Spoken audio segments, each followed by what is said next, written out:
From the headquarters of Telesur English in Quito, Ecuador, I'm Carla Gonzalez, and this is From the South.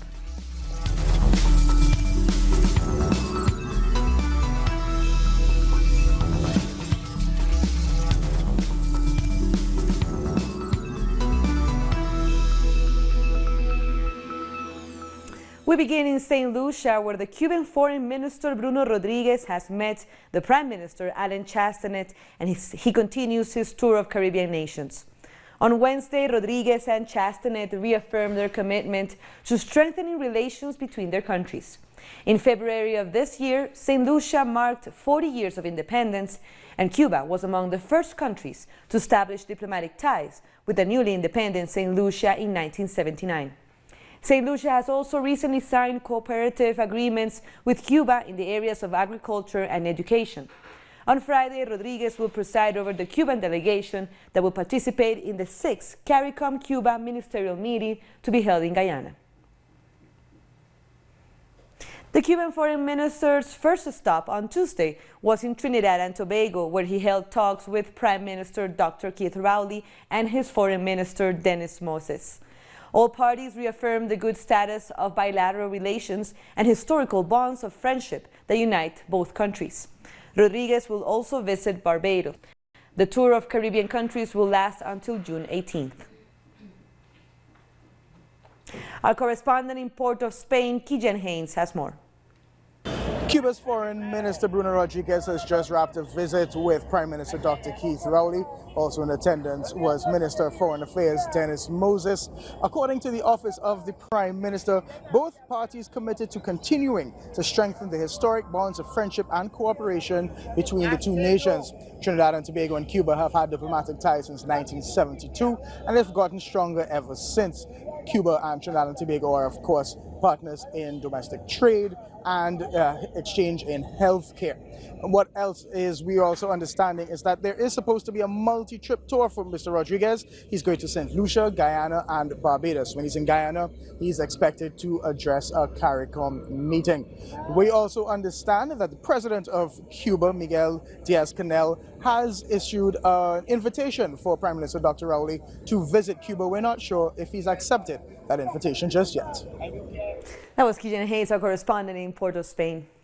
Now, Haitian President Jovenel Moise says he will not bow to demands of protesters and resign amid allegations of embezzlement of funds linked to the Petrocaribe oil initiative. The spokesperson for the head of state, Charlotte Jacqueline Jr., said that Moise had done everything to ensure there was an investigation into the corruption scandal. That probe concluded that nearly $2 billion from the program was misused and that Moise's company received a cash advance nearly 2 months before a road contract was signed. Meanwhile, Haiti's government has condemned the attack on the French embassy during recent protests. The situation in Haiti remains tense following deadly protests by thousands of citizens demanding for the resignation of Moise. In the capital, Port-au-Prince, and other cities, work and economic activities remain paralyzed after last weekend's protests. 4 people have been killed so far since Sunday. Protesters have, however, vowed to continue with the protests until their demands are met. And Guatemalans go to the polls on Sunday to elect a new president after a campaign marked by accusations of irregularities. Our correspondent in Guatemala City, Mario Rosales, has all the details. Here in Guatemala, the electoral campaign rolls on towards the election due to be held next Sunday, June 16th. Today, the presidential candidate Manfredo Marroquín of the Encuentro por Guatemala party presented a complaint to the OAS electoral observation body over the use of public resources by the government of Guatemala. In recent days, food and cash coupons have been delivered to various departments in the country by the local governments and the Ministry of Agriculture. Some parties are taking this as vote buying on the part of the ruling party, making people cast their ballot in favor of the FCM Nation party. The news that the electoral crimes prosecutor left the country due to death threats was confirmed by the head of the public ministry, Consuelo Porras, today. That means that the prosecutor in charge of ensuring that no crimes are committed during this period has had to leave the country because of the death threats from the drug traffickers. From Guatemala, Mario Rosales. Mexico has deployed the National Guard to the country's border with Guatemala as part of its agreement to curb migration with the United States. The troops have been deployed in an effort to stem the flow of migration north from Central America. During a news conference, Mexico's Foreign Minister Marcelo Ebrard presented an agenda and also a team of 5 officials who will work on a plan of action on migration. The President of Mexico, Andrés Manuel López Obrador, recognized the challenge that reducing the flow of migrants represents in the country. This is a challenge because we have to demonstrate that there is another way to face the migratory phenomenon, and we can choose the Mexican way, which is to address the causes, address the problems at the heart of migration, and not adopt the use of force alone, nor coercive measures. The Mexican president recognized that to reduce the flow of migrants in less than 3 months is a great challenge. He also presented the members of the special commission that will handle this phenomenon on the southern border of Mexico. It is by fulfilling the needs that cause people to leave their countries. This is not solved with the use of the force. Foreign Minister Marcelo Ebrard will coordinate the work of Commission to fulfill the commitments included in the agreement signed with Washington. This is not what the United States wanted.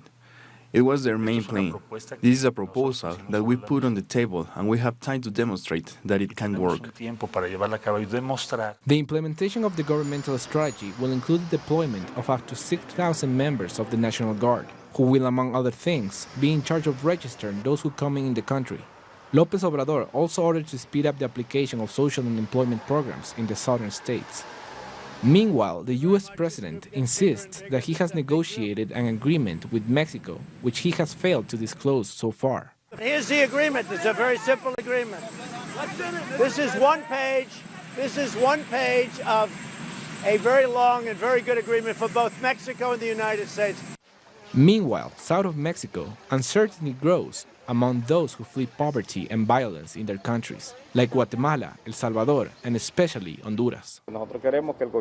We want the United States and Mexican government to listen to us and give us the opportunity to pass, and I do not agree with the Army and Marines acting this way.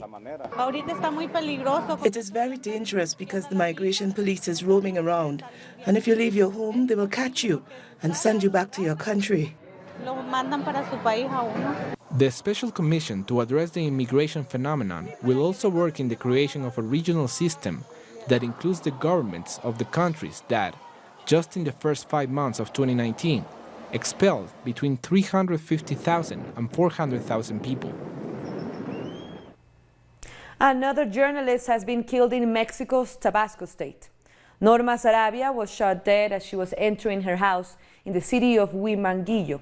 She had worked as a crime reporter for more than 15 years. She's the 6th journalist killed in Mexico this year. According to the organization Reporters Without Borders, Mexico is the 3rd most dangerous country in the world for reporters. Coming up after the break, warnings in Bolivia of an attempt to boycott the presidential elections. Don't go away.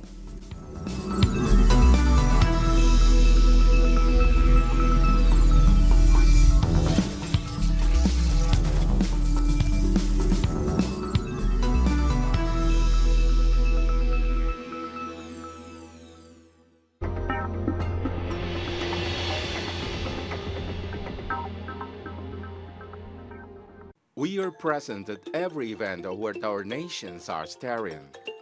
We believe in a new global vision, united in every broadcasting. We keep expanding our horizons and working on a closer and better communication. Now, in Grenada, Telesur, the news source from South America and the Caribbean.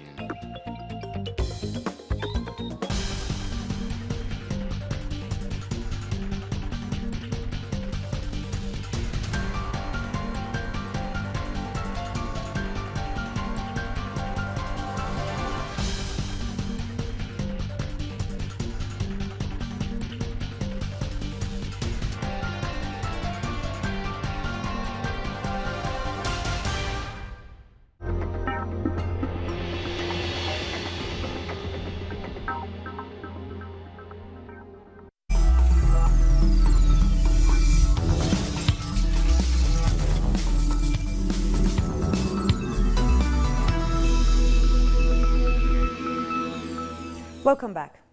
Opposition parties in Brazil want to form a parliamentary commission to investigate the Justice Minister Sergio Moro. Representatives from 5 progressive movements, including the Workers' Party and the Socialism and Freedom Party, will ask for a commission to be established in order to investigate Moro's role as a judge in the Lava Jato investigation. The move comes after the release of messages sent between Moro and the prosecutor Deltan Dallagnol, which revealed the political interests of both in pursuing the former president Luis Ignacio Lula da Silva and preventing his candidacy for office in 2018. The opposition bench also announced that it would block all votes in Congress until the commission is established. A court in Brazil has ordered the eviction of 212 families in a landless workers' movement camp located in the northern state of Pará. Since 2008, the MST camp has occupied 3 farms claimed by the Santa Barbara Group, owned by businessman Daniel Dantas. The land was underutilized when it was occupied by the MST, and nowadays farmers who work there produce healthy food. The eviction was carted for September 17th, but the MST will receive the decision sooner. Now we go to Ecuador, where the Constitutional Court has legalized same-sex marriage. After 4 hours of debate on Wednesday, and with 5 votes in favor and 4 against, the court decided to approve equal marriage in the country. The Constitutional Court had been asked by a lower court to adopt the language of the Inter-American Court of Human Rights, which recognizes marriages regardless of sex. Ecuador will now join countries like Mexico, Colombia, and Argentina, where same-sex marriage is legal. Diego Corral, a lawyer and president of the Pacta Foundation, an organization which works for LGBTI rights, spoke to Telesur about the landmark court ruling. Well, it's a great step forward legally, but I think there's still very much to do with changing social conceptions and the perception of people. Ecuador is still very much a conservative country in which there is discrimination all around. A workplace, schools, the general administrative entities, like almost anywhere you go, there is still this backlash against the LGBTQI community. So what this does is put it in a public light. It is a great step this new Constitutional Court has taken, saying that everybody is equal, that everybody has the same rights and the opportunity to be married.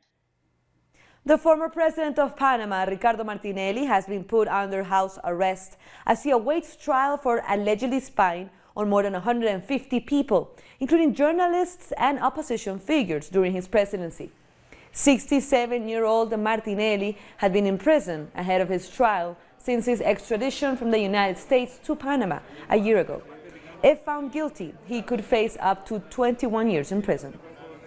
He has been put under house arrest during the trial. He has been ordered to not give declarations to the press. He has been ordered to not speak to the victims related to the process.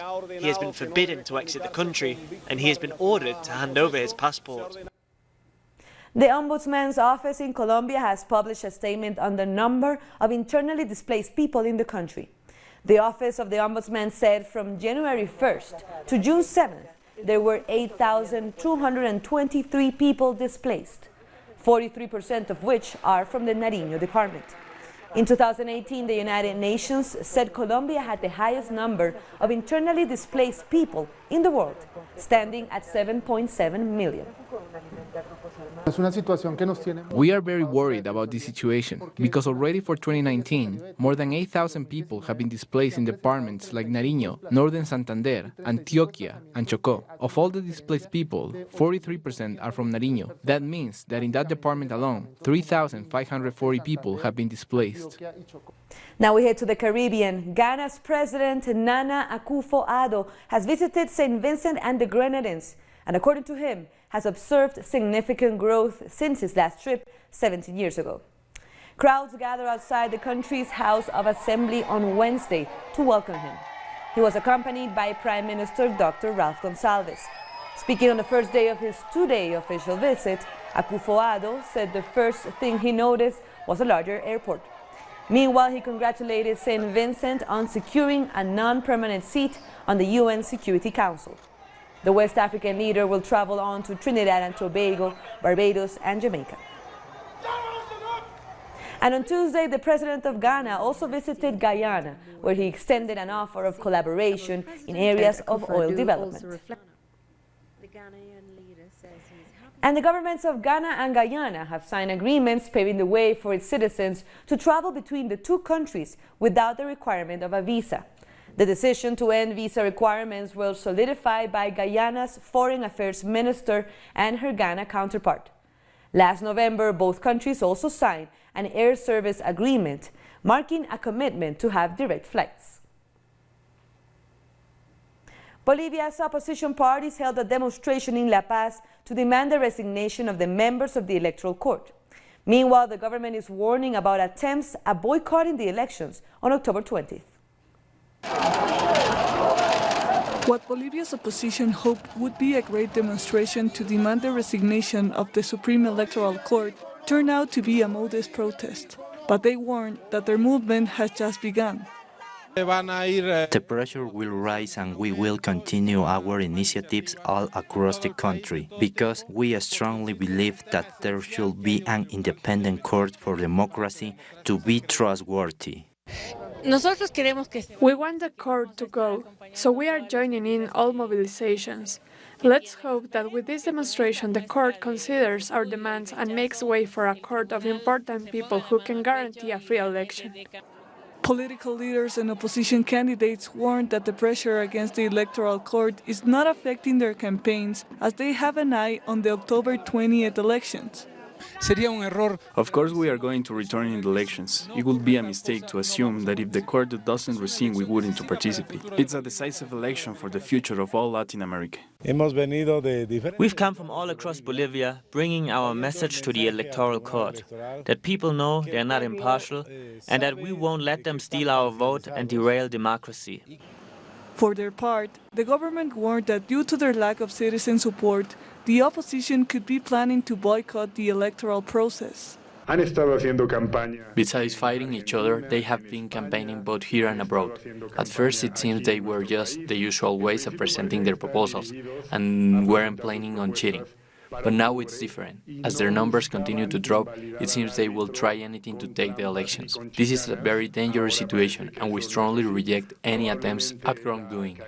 The opposition has continuously remarked on the alleged illegality of the candidacy of President Evo Morales, and now they are demanding the resignation of the members of the Supreme Electoral Court. General elections are going to be held on October 20th, and so far there are 9 candidates in the running. When we come back, Boris Johnson leads the race for ruling party leader in the UK. Stay with us.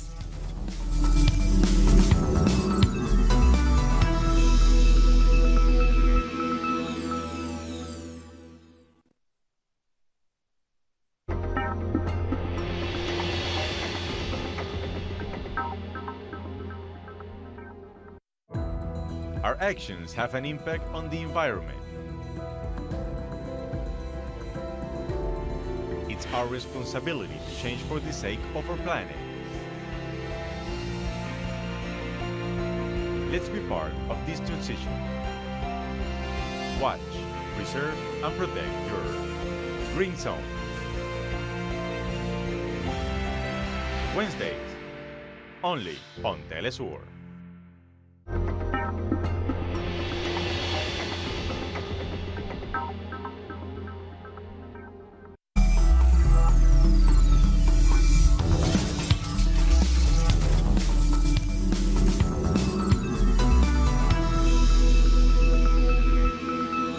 Thank you for joining us again. The race to be the next UK Prime Minister and new Conservative Party leader is on, with former Foreign Secretary Boris Johnson soaring into the lead with 114 votes in the first round of voting. A total of 313 votes were cast with no spoiled ballots, meaning every Conservative Party MP voted in the secret ballot held in the House of Commons. Further ballots will be held next week, with the two most popular MPs moving to a runoff vote among Conservative Party members. And Johnson is certainly happy with his first-round win. In a tweet, he expressed thanks to his friends and colleagues in the Conservative and Unionist Party for their support. He added, "I am delighted to win the first ballot, but we have a long way to go." The government of Mali has fired the governor of the region in which an attack left scores of people dead. In a televised statement, President Ibrahim Boubacar Keïta said the governor of the Mopti region has been relieved of his duties. Meanwhile, the government has also announced that the death toll has been revised from an estimated 95 to 35. Prime Minister Bobo Cisse said the new figure comes after an extensive verification process. At this time, 35 people dead have been identified, among them 24 children, kids who have been shot in the back. So it's important that nobody forgets it. And the United Nations has called for an end to what it called the hellish and vicious cycle of violence in Mali. Addressing the UN Security Council on Wednesday, the Secretary General's special representative for Mali said communities must stop taking the law into their hands. He said they should give chance to authorities to bring to justice those behind the ethnic violence, which has rocked the country in recent months. The glimmer of hope in the horizon cannot be transformed into a true opportunity without an acceleration in the control of the security situation, especially in the center of the country. What happened on the night of Sunday the 9th and Monday the 10th of June in the village of Sobaneda in the Mopti region remind us of the gravity of the situation, and this after the massacres of Kologun and Ogosagu, respectively on the 1st of January and 23rd March 2019. Always in the same regions of Mopti. Former Algerian Prime Minister Ahmed Ouyahia has been detained over corruption allegations. Ouyahia is reportedly under investigation for awarding illegal privileges. He left the government in March as part of a cabinet reshuffle. He's the most senior politician to be detained on corruption allegations since mass protests broke out earlier this year, demanding the removal of the ruling elite and the prosecution of politicians seen as corrupt. The country's former transport and public work minister was also detained over corruption allegations. The incarcerated leaders of the Catalan independence movement have defiantly made their final statements before the Spanish Supreme Court. Leaders of the Catalan sovereignty movement face up to 25 years in jail for their role in organizing the October 1st referendum on independence in 2017. They have been charged with rebellion, sedition, and misuse of public funds. The trial has been ongoing since February, and the judges have been accused of politicizing the case. 90% of participants in the independence referendum voted for Catalonia to leave Spain, but the turnout was limited to 43% as the central government in Madrid rejected the plebiscite. To vote or to defend the Catalan Republic in a parliament cannot be a crime. The desire for dialogue, negotiation and consensus on the basis of human rights and fundamental freedoms should never be a crime. On the part of the prosecution, throughout the trial they have sought to chastise, to punish an ideology, and this worries me personally. It's very worrying for Catalonia, but it is also concerning on a wider scale, as we have observed on numerous occasions. Following a violent protest a day earlier, calm has returned to Hong Kong and the city began cleaning up the rubbish left behind. Wednesday's demonstrations broke out over the government's plan to allow extraditions to China. The bill was proposed by the government as a measure to fix recently discovered loopholes, which could allow Hong Kong to become a haven for fugitives of the law. Police clashed with protesters, mostly young people and students, and health authorities said more than 70 people were injured. Kazakhstan's new president has called for dialogue with protesters as many continue demonstrating against his election. Kassym-Jomart Tokayev dominated Sunday's presidential ballot, taking 71% of the vote. But protesters say the vote was rigged, as he was handpicked by former President Nursultan Nazarbayev as his successor. The government has blamed the demonstrations on Kazakh banker Mukhtar Ablyasov, who has been urging people to take to the streets. Nigerians marked New Democracy Day in Abuja on Wednesday. President Muhammadu Buhari led the celebrations, which recognized the first democratically elected government in 1993, then led by Moshood Abiola. Nigeria previously celebrated the restoration of democracy on May 29, but last year Buhari declared June 12 as New Democracy Day. The date is significant as the first elections were held on that day in 1993 following the 1983 military coup. With leadership and sense of purpose, we can lift 100 million Nigerians out of poverty in 10 years. I think the president means well, and he has great projects lined up for the growth and development of our country. We wish him the best, we back him up, we support him as our leader, and we look forward to a greater Nigeria this year. And with that, we end our news brief. Remember, you can read all of our stories by taking a closer look to our website, telesurenglish.net. And be sure to also join us on social media. We're on Facebook, Twitter, and Instagram. For Telesur English, I'm Carla Gonzalez.